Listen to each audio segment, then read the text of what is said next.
எல்லாருக்கும் வணக்கங்க. மீண்டும் மெய்ப்பொருள் தளத்திற்கு எல்லாரையும் நான் வரவேற்கிறேன். சர்வதேச சந்தையின் முதல்ல எடுத்துக்கிட்டோம்னா, அமெரிக்கன் மார்க்கெட் வந்து வெள்ளிக்கிழமை பயங்கரமா ஏறி இருந்தது இல்லையா? அதோட ரிஃப்ளெக்ஷன்ஸ் இன்னைக்கு இந்தியன் மார்க்கெட்ல தெரியும் அப்படின்னு எதிர்பார்த்தோம். ஒரு டெட் கேப் பவுன்ஸாவது இருக்கும் அப்படின்னு பார்த்தோம். அது வந்து இன்னைக்கு பார்க்க முடியலங்க. பட் ஜப்பான்ல அந்த பவுன்ஸ் வந்து இன்னைக்கு இருக்குங்க. நான் கடைசியா பார்க்குறப்போ ஒரு 565 பாயிண்ட் மேல ஏறி இருந்துச்சு. பட் நிஃப்டி 50 எடுத்துக்கிட்டோம்னா, நான் ரெக்கார்ட் பண்றப்போ ஒரு 100 பாயிண்ட் பக்கமா கீழே இறங்கி இருந்துச்சுங்க. 22,000க்கு ரொம்ப நெருக்கமா ட்ரேட் ஆகிட்டு இருந்தது. 22,000 உடச்சிட்டு இன்னைக்கு கீழே வந்துடும் நினைக்கிறேன்.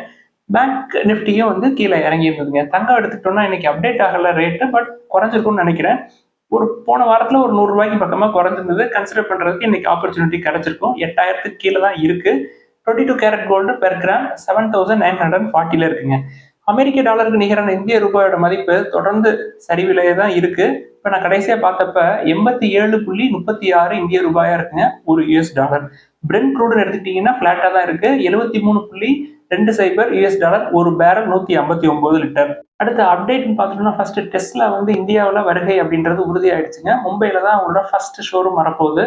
ஷோரூமுக்காக ஒரு 35 லட்சம் ரூபாய் ஒரு மாசத்துக்கு வாடகை அப்படின்ற முறையில் 5 வருஷம் அக்ரிமெண்ட்ல ஒரு காம்ப்ளெக்ஸ் பிகே காம்ப்ளெக்ஸ் வந்து எடுத்திருக்கிறாங்க. அதே மாதிரி அவங்களோட செகண்ட் ஷோரூம் வந்து டெல்லியில வரும்னு நினைக்கிறேங்க. அதாவது ஏரோ சிட்டி காம்ப்ளெக்ஸ்ல டெஸ்லாவோட ஷோரூம் வர்றதுக்கு வாய்ப்புகள் இருக்கு. ஸோ 2 ஷோரூம் கன்ஃபார்மா இந்தியாவுக்கு வரப்போகுது டெஸ்லா. அதுல எந்த மாற்றமும் இல்லை. அடுத்து காஃபி டேல ஒரு அப்டேட்டுங்க. நம்ம ஏற்கனவே ஒரு 1.5 மாசத்துக்கு முன்னாடி சொல்லியிருந்தோம். ஐடிபிஐ ட்ரஸ்ட்டுக்கு வந்து காஃபி டே என்டர்பிரைசஸ் ஒரு 230 கோடிக்கு பக்கமா கடன் வந்து செலுத்த வேண்டியது இருக்கு. அந்த கடன் வந்து நாங்கள் பேச்சுவார்த்தை மூலமா ஒரு அக்ரிமெண்ட்ல நாங்கள் வந்து செட்டில் பண்ணிடுவோம் அப்படின்னு சொல்லி காஃபி டே என்டர்பிரைஸை சொல்லியிருந்தாங்க. இப்போ சமீபத்தில் 27ஆம் தேதி அன்னைக்கு ஒரு ஆர்டர் வந்திருக்குங்க. அதாவது ஐடிபிஐ ட்ரஸ்ட்ஷிப் வந்து ஒரு திவால் நடவடிக்கைகள் வந்து எடுத்திருந்தாங்க காஃபி டே என்டர்பிரைஸ் மேல. அந்த நடவடிக்கைகளை ரத்து செஞ்சிருக்காங்க என்சிஎல்டிஏ.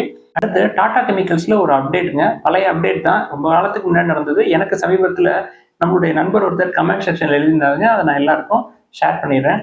அவங்க வந்து 2019லயே ஐஎஸ்ஆர்ஓ கூட ஒரு எம்ஓயு சைன் பண்ணியிருக்காங்க. என்ன எம்ஓயு அப்படின்னா, ஐஎஸ்ஆர்ஓ என்ன பண்ணியிருக்காங்க, அவங்களோட ராக்கெட்ஸ் சேட்டலைட்ஸ்க்கெல்லாம் லித்தியம் அயான் செல்ஸ் வந்து டெவலப் பண்ணியிருப்பாங்க. அந்த டெக்னாலஜியை வந்து டிரான்ஸ்ஃபர் பண்றதுக்கு ஐஎஸ்ஆர்ஓ கூட ஒரு எம்ஓயு சைன் பண்ணியிருந்திருக்காங்க. ஐஎஸ்ஆர்ஓட மட்டும் இல்லை, சிஎஸ்ஐஆர், சிக்ரி, தென் சிமெட், இது கூட எல்லாம் அவங்க ஒரு ஸ்ட்ராட்டஜிக் பார்ட்னர்ஷிப் போட்டிருக்காங்க. அவங்க டெவலப் பண்ண டெக்னாலஜியை இவங்க இம்ப்ளிமெண்ட் பண்ணிக்கலாம். அதுதான் வந்து இந்த பார்ட்னர்ஷிப்போட நோக்கமே. அது போக இவங்க என்ன பண்றாங்க அப்படின்னா, இந்த லித்தியம் அயான் பேட்டரிஸை ரீசைக்கிள் ஆப்ரேஷனுக்காக என்னென்னலாம் பண்ணலாம் அது சம்பந்தமான வேலைகள்லையும் இருக்கிறாங்க.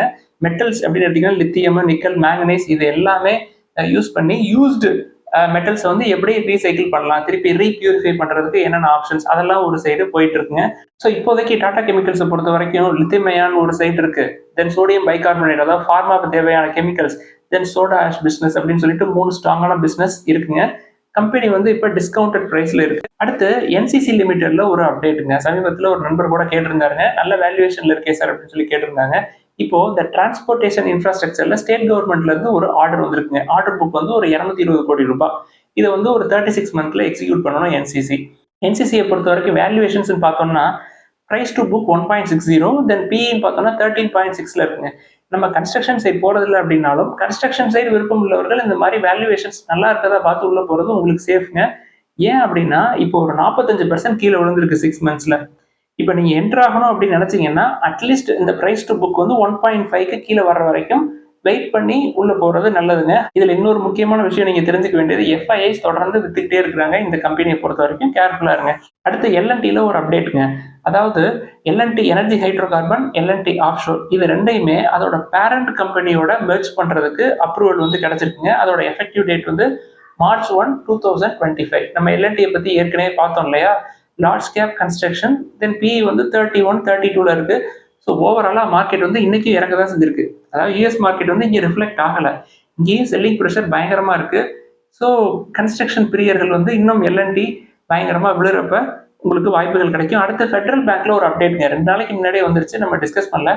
அவங்களோட ரோட் மேப் எப்படி இருக்கணும் அப்படின்னு சொல்லியிருக்கிறாங்க. அதாவது நம்ம டாப் 5 பேங்க்குள்ள அவங்க வரணும் அப்படின்றது அவங்களோட எய்ம்ங்க. தென் ஃபினான்ஷியல் இயர் 28க்குள்ள ஒரு 2000 பிரான்ச் நெட்வொர்க் வந்து எக்ஸ்பேண்ட் பண்ணணும் அப்படின்னு சொல்லியிருக்காங்க. தென் இந்த கிரெடிட் கார்ட்ஸ் மூலமா அவங்க பிசினஸ் பண்றாங்க இல்லையா, அதை வந்து கொஞ்சம் குறைச்சிட்டு அவங்களோட பிசினஸை வேற டிஃப்ரெண்ட் ஏரியாஸ்ல டைவர்சிஃபை பண்ணணும். எந்தெந்த ஏரியாஸ்ல அப்படின்னா AMC, then micro finance, then wealth management, housing and investment banking, இந்த ஏரியாஸ்ல எல்லாம் டைவர்சிஃபை பண்ணணும் அப்படின்னு சொல்லி ஒரு புது ரோட் மேப் வந்து போட்டிருக்காங்க.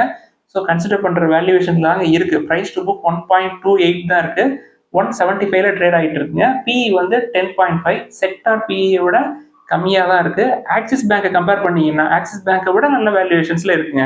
பிரைஸ் டு புக் வந்து ஆக்சிஸ் பேங்க் எடுத்துட்டீங்கன்னா 1.80, இதுக்கு 1.28 தான் இருக்கு. பிஇ வந்து ஃபெடரல் பேங்க் 10, பிஇ வந்து ஆக்சிஸ் பேங்க் 11. ஒரு 42,000 கோடி மிட் சைஸ் கம்பெனி.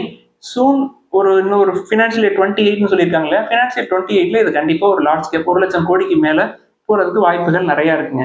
அடுத்து இந்த ஹோண்டா ஹீரோ 2 பேருக்கு மோதல் வந்து தொடர்ந்து நிலவிக்கிட்டே இருக்குது. ஜான்வரி சேல்ஸ்ன்னு எடுத்துக்கிட்டோம்னா ஒரு 80,000 யூனிட் தாங்க கம்மியா விட்டுருந்தாங்க ஹோண்டா ஹீரோவை கம்பேர் பண்றப்ப. அதாவது ஹீரோ வந்து ஒரு 4.12 லட்சம் யூனிட் வந்து டிஸ்பேச் பண்ணியிருந்தாங்க. ஹோண்டா வந்து 4.03 லட்சம் டிஸ்பேச் பண்ணியிருந்தாங்க. இப்போ ஹீரோ எடுத்துக்கிட்டீங்கன்னா பிப்ரவரியில சேல்ஸ் வந்து பயங்கரமா குறைஞ்சிருக்குங்க. பிப்ரவரி 2024 கம்பேர் பண்றப்ப பிப்ரவரி 2025 19.8% விழுந்திருக்கு. பட் என்ன நல்ல செய்தி அப்படின்னா எக்ஸ்போர்ட்ஸ் வந்து பயங்கரமா ஏறி இருக்கு. 33% ஏறி இருக்குங்க இயர் ஆன் இயர். அடுத்து 4 வீலர் செக்மெண்ட் எடுத்துக்கிட்டோம் அப்படின்னா மஹேந்திரா அண்ட் மஹேந்திரா ஹூண்டாய் மோட்டார்ஸை பீட் பண்ணிட்டு செகண்ட் பெஸ்ட் செல்லர்ஸா ஆயிட்டாங்க பிப்ரவரி 2025 பொறுத்த வரைக்கும். சரி, நம்ம டாடா மோட்டார்ஸ் என்ன நிலைமையில இருக்குன்னு பார்ப்போம். சேல்ஸ் வந்து ஓவராலா டொமஸ்டிக் சேல்ஸ் ஒரு 9% குறைஞ்சிருக்குன்னு பார்த்தோம் இல்லையா. சிவி சேல்ஸ் கமர்ஷியல் வெஹிக்கிள்ஸ் எடுத்துக்கிட்டோம்னா இயர் ஆன் இயர் 7% விழுந்திருக்கு. பேசஞ்சர் வெஹிக்கிள்ஸ் எடுத்துக்கிட்டோம்னா ஒரு 9% கீழே விழுந்திருக்குங்க. அந்த பேசஞ்சர் வெஹிக்கிள்ங்கிறது எல்லாம் சேர்த்து தான், இவி தென் ஐசிஇ எல்லாம் சேர்த்து. அடுத்து ஜைடஸ் லைஃப் சயின்சஸ்ல ஒரு அப்டேட்டுங்க. ஜைடஸ் என்ன பண்ணிருக்காங்க, 4 நியூ வைரஸ் ஸ்ட்ரெயின்ஸ்ல இருந்து ப்ரொடெக்ட் பண்றதுக்கு ஒரு குவாட்ரிவேலண்ட் இன்ஃப்ளூயன்சா வேக்சின் வந்து ரெடி பண்ணிருக்காங்க. அதை வந்து ஃபர்ஸ்ட் இன்ட்ரடியூஸ் பண்ணிருக்காங்க. எதன் அடிப்படையில் பண்ணிருக்காங்க அப்படின்னா WHO ரெக்கமெண்டேஷன்ஸ். அவங்க வந்து ஒரு காம்போசிஷன் கொடுத்துருப்பாங்க. அந்த ரெக்கமெண்டேஷன்ஸ் வச்சுட்டு இதை ரெடி பண்ணிருக்காங்க. எங்க ரெடி பண்ணிருக்காங்கன்னா அகமதாபாத்ல அவங்களோட பிளான்ட் ஒன்று இருக்குங்க, ஜைடஸ் வேக்சின் டெக் அப்படின்னு சொல்லிட்டு அங்க வந்து இதை ரெடி பண்ணியிருக்காங்க. இது ஜைடஸ்க்கு நல்ல செய்தி. அடுத்து ஒரு சில கேள்விகள்லாம் கேட்டிருக்காங்க, அதெல்லாம் பார்ப்பாங்க. ஃபர்ஸ்ட் என்டிபிசி பத்தி கேட்டிருக்காங்க. என்னை பொறுத்த வரைக்கும் இந்த கோல், ஃபாசில் ஃபியூல்ஸ் அது சம்பந்தமான பிசினஸ்ல ஈடுபடுற எந்த கம்பெனியுமே நம்ம வந்து போறதே இல்லை அந்த சைடு. கோல் இண்டியா, என்டிபிசி, ரிலையன்ஸ், தென் ஐஓசிஎல், பிபிசிஎல், இந்த செக்டார்லேயே மொத்தமாக இந்த நேச்சுரல் கேஸ் ரீகேசிஃபை பண்றாங்களே பெட்ரோநெட், எல்என்ஜி, அதை மட்டும்தான் நம்ம வந்து கன்சிடர் பண்றோம். அடுத்து தமிழ்நாடு மெர்கன்டைல் பேங்க் வந்து கன்சிடர் பண்ற லெவல்ல இருக்கான்னு கேட்டிருக்காங்க. ஏற்கனவே நம்ம மெயின் லிஸ்ட்லேயே இருக்குங்க, நல்ல வேல்யூவேஷன்ல இருக்கு. பேங்கோட பெர்ஃபார்மன்ஸ் வந்து ரொம்ப ஸ்ட்ராங்கா இருக்கு. இந்த மாசம் இந்த குவார்டர் முடிகிறப்போ உங்களுக்கு போன வருஷம் 10 ரூபாய் டிவிடெண்ட் கொடுத்துருவாங்க. இந்த வருஷம் கண்டிப்பா இன்னொரு 10 ரூபாய்க்கு மேலேயே கிடைக்கும். கேபிட்டல் அடிக்யூசி ரேஷியோ ரொம்ப ரொம்ப ஸ்ட்ராங், கிட்டத்தட்ட 29 கிட்ட இருக்குங்க. அந்த செக்டார்லயே இவங்க தான் கேபிட்டல் அடிக்யூசி ரேஷியோ ரொம்ப ரொம்ப அதிகம். Most of the loans are secured loans. நல்ல பிஸ்னஸ். இது வந்து நீங்க ஒரு 10 இயர்ஸ் 15 இயர்ஸ் வந்து நம்ம ஹோல்ட் பண்ணுவோம் அப்படின்னா மட்டும்தான் இதை வந்து நம்ம கன்சிடர் பண்ண முடியும். அடுத்து வருண் பீவரேஜஸ் பத்தி கேட்டிருக்காங்க. நம்ம ஏற்கனவே அதை பத்தி பேசியிருக்கோம். ரொம்ப ரொம்ப ஓவர் வேல்யூடா இருக்குங்க. நீங்க வந்து அந்த செக்டார்ல வேணும், லிக்விட் செக்டார் இல்ல பீவரேஜஸ் செக்டார்ல வேணும் அப்படின்னா சமீபத்தில் ஒரு நண்பர் கேட்டிருந்தாரு, ஒரு சந்தேகம் கேட்டிருந்தார். திலக் நகர் இண்டஸ்ட்ரீஸ் அப்படின்ற ஒரு கம்பெனியை பத்தி கேட்டிருந்தாருங்க. அதோட வேல்யூவேஷன்ஸ் கூட நல்லா இருக்கு. அதை கம்பேர் பண்றப்ப இது ரொம்ப ஓவர் வேல்யூ. அடுத்து பந்தன் பேங்கோட ஷேர்ஸ் வந்து எப்படி சார், அது வந்து வேல்யூவேஷன்ஸ் கம்மியா இருக்கிற மாதிரி தெரியுது அப்படின்னு சொல்லி கேட்டிருக்காங்க. நம்ம லிஸ்ட்ல இருக்க பேங்க் சும்மா நம்ம வந்து எடுத்து வைக்கிறோங்க. தமிழ்நாடு மெர்கன்டைல் பேங்க் வேல்யூவேஷன்ஸ் நல்லா இருக்குங்கிறதுக்காக மட்டும் எடுத்து வைக்கலங்க. அது வந்து ஒரு 10 to 12 இயர்ஸா நம்ம வந்து அதில் கண்டினியூஸா அந்த பேங்க் வந்து யூஸ் பண்ணிக்கிட்டு இருக்கோம். அவங்களோட சர்வீசஸ் வந்து நம்மளுக்கு நல்லா தெரியும். தென் சவுத் இந்தியன் பேங்க் எடுத்துக்கிட்டோம்னா எங்க மிஸ்ஸஸ் அதில் தான் வந்து அக்கௌண்ட் வச்சிருக்காங்க. தென் அவங்க வந்து ஐசிஐசியில் ஒர்க் பண்றாங்க. இருந்தாலும் அவங்களுக்கு எஸ்ஐபியோட சர்வீசஸும் வந்து பிடிச்சிருக்கு. அதனால அதை தொடர்ந்து வந்து யூஸ் பண்ணிக்கிட்டே இருக்காங்க. அவங்க வந்து ஐசிஐசிஐ பேங்கோட ஷேர்ஸை ப்ரிஃபர் பண்றதுக்கு எஸ்ஐபி தான் அவங்க நிறைய வந்து இன்வெஸ்ட் பண்றாங்க. ஸோ இந்த மாதிரி வந்து அந்த பேங்கோட எக்ஸ்பீரியன்ஸும் இருக்கிறதுனால தான் லிஸ்ட்ல வச்சிருக்கிறோம். இந்த பந்தன் பேங்கை பொறுத்த வரைக்கும் அந்த மாதிரி எக்ஸ்பீரியன்ஸ் எனக்கு கிடையாது, ஃபர்ஸ்ட் விஷயம். அடுத்து எஃப்ஐஐஸ் பயங்கரமா வித்துருக்காங்க. கிட்டத்தட்ட டிசம்பர் 2023 இருந்து டிசம்பர் 2024 வரைக்கும் பயங்கரமான செல்லிங் மந்த் பை மந்த் வித்துருக்காங்க. அதாவது 34% இருந்து 23% இப்ப குறைச்சிருக்காங்க. இது ஒரு விஷயம். ரொம்ப முக்கியமான விஷயம், ப்ராஃபிட்ஸ் வந்து குறைஞ்சிருக்கு. என்ன காரணம் அப்படின்னா இவங்களோட மேக்சிமம் லோன் புக் வந்து மைக்ரோ ஃபைனான்ஸ் லோன் புக் இருக்குதுங்க, நிறைய கிரேட்டர் தான் 50% மேல இருக்கிற மாதிரி தெரியுது. இந்த மைக்ரோ ஃபைனான்ஸ் செக்டர் ஏற்கனவே லாஸ்ட் 9 மாசமா இந்த செக்டர் வந்து டெலிக்வன்ஸ்னால பயங்கர ஸ்ட்ரெஸ்ல இருக்கு.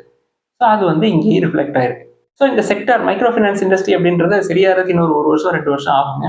ஒருவேளை நீங்க வந்து ஹையர் பிரைசஸ்ல வாங்கி தொடர்ந்து இது 1 வருஷமா இறங்கிக்கிட்டே இருந்து நீங்க ஹையர் பிரைசஸ்ல மாட்டிருந்தீங்க அப்படின்னா எப்பொழுதுமே லாஸ்ல எந்த ஷேரையுமே விற்காதீங்க, நீங்க ஒரு நல்ல இன்வெஸ்டர் ஆகணும் அப்படின்னா. அடுத்து ஒரு நண்பர் கேட்டிருக்காங்க, எப்படி வந்து அலாகேட் பண்ணுவீங்க உங்களோட ஃபண்ட்ஸை? ஃபார் எக்ஸாம்பிள் லிஸ்ட்ல வந்து இவ்வளவு இருக்கு, வாட்ச் லிஸ்ட்ல இவ்வளவு இருக்கு, நல்ல வந்து பிஜி இன்விட்டு கோல்ட்லாம் இருக்கு இல்லையா, இது எப்படி வந்து ஸ்பிட் பண்ணுவீங்க அப்படின்னு கேட்டிருந்தாருங்க. நம்ம ஏற்கனவே இதை சொல்லியிருந்தோம். இருந்தாலும் ஒரு எக்ஸாம்பிளுக்கு இன்னைக்கு வந்து ஒரு மாசம் ஸ்டார்டிங் ஃபர்ஸ்ட் வீக்னு வச்சுக்கலாம், எல்லாருக்குமே சம்பளம் வந்திருக்கும். ஒரு குறிப்பிட்ட தொகையை சேவிங்ஸ்ல ஒரு பெர்சன்டேஜ் எடுத்து போடுவோம் இல்லையா? இப்ப நான் வந்து எப்படி போடுவேன் அப்படின்றத உங்களுக்கு சொல்லிடுறேங்க. ஒரு எக்ஸாம்பிளோடய பார்ப்போமே. இப்போ வந்து ஒரு 10,000 வச்சிருக்கோம்னு வச்சுக்கலாம். நம்ம ஏற்கனவே சொன்ன மாதிரி ஒரு ஃபர்ஸ்ட் 50% வந்து என்ன பண்ணுவோம், banking, financial institutions, gold loan, insurance, இதுல எல்லாம் வந்து ஒரு 50% வந்து அலோகேட் பண்ணுவோம்.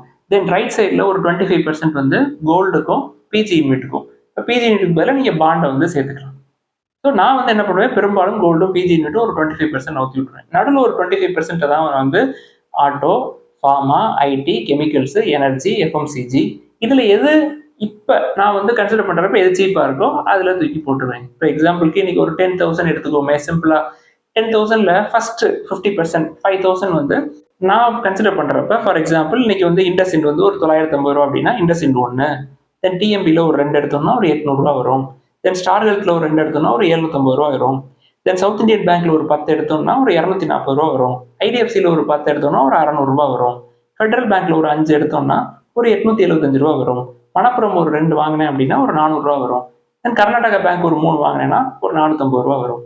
ஸோ இதெல்லாம் கூட்டி பார்த்தீங்க அப்படின்னா ஒரு 5,000 ரூபாய்க்கு பக்கமாக வந்துருங்க. இது வந்து அந்த ஃபர்ஸ்ட் பார்ட்ல விட்டுருவேன். அடுத்து இந்த லாஸ்ட் பார்ட் ரைட் சைடுக்கு வந்துட்டோம் அப்படின்னா அதில் ஒரு 25% இருக்கும்.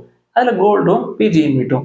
கோல்டு நான் எப்படி வாங்குவேன், பெர் யூனிட் வந்து ₹8.37. இன்னைக்கு வந்து Tata gold exchange traded fund அதில் ஒரு 150 யூனிட் வாங்கலாம் ஒரு 1,250 ரூபாய்க்கு. அதாவது 10,000 ரூபாயில லாஸ்ட் 25% ஒரு 2,500 ரூபா இருக்கும். 2,500ல பாதி. தென் அந்த மீதி 1,250 ரூபாய்க்கு இன்னைக்கு 80 ரூபா பிஜி யூனிட், அதில் ஒரு 15 யூனிட் வாங்கிடுவேன். ஸோ இப்படி வந்து ஃபர்ஸ்ட் 50 அங்கே தட்டி விட்டுருவேன். அடுத்த 25 கிட்ட நடுவில் ஒரு 25 இருக்கும் இல்லையா? இந்த 25ல நிறைய செக்டர் இருக்கு. அந்த நிறைய செக்டர்ல எது சீப்பா இருக்கு இந்த மாசம்? ஃபார் எக்ஸாம்பிள் டாடா மோட்டார்ஸ் இன்னைக்கு வந்து க்ளோஸ் டு 600க்கு வந்துருச்சு. ஸோ ஃபர்ஸ்ட் டாடா மோட்டார்ஸ் ஒரு 1 612 ரூபாய். அடுத்து Tata chemicals price to book 1 விட கம்மியா இருக்கு 770 ரூபாய், அதுல 1. அடுத்து ஃபார்மா செக்டர்ல இருக்கிறதுலயே சீப் நாட்கோ ஃபார்மா தான், பிஇ வந்து 8. ஸோ அது 800 ரூபாய்னு வச்சுக்கோமே, அதுல 1. தென் ஐடி எடுத்துக்கிட்டோம்னா ஹெச்ஜிஎஸ் பயங்கரமா டிஸ்கவுண்டட் பிரைஸ்ல இருக்கு, அதுல ஒரு 520 ரூபாய். இதை நாளையும் கூட்டினீங்கனாலே உங்களுக்கு ஒரு 2,600ல இருந்து 2,700 வரைக்கும் வந்துடும். இது நம்ம எஸ்டிமேட்டோட ஒரு 200 ரூபாய் கூட தாங்க வரும். ஸோ 10,000 ரூபாய்க்கு எடுத்துக்கிட்டீங்கன்னா நம்ம லிஸ்ட்ல உள்ள எல்லாத்தையும் ஒன்று கூட வாங்க முடியாது. ஸோ இன்னைக்கு தேதிக்கு நான் வாங்கினேன் அப்படின்னா இப்படி தாங்க நான் வந்து அசட்டை அலாகேட் பண்ணுவேன். ஸோ இதை தான் நீங்க கேட்டிருப்பீங்கன்னு நினைக்கிறேன். ஏதாவது சந்தேகங்கள் கேள்விகள் இருந்தால் எல்லாத்தையும் எழுதுங்க, நம்ம தொடர்ந்து டிஸ்கஸ் பண்ணுவோம். எல்லாருக்கும் நன்றி.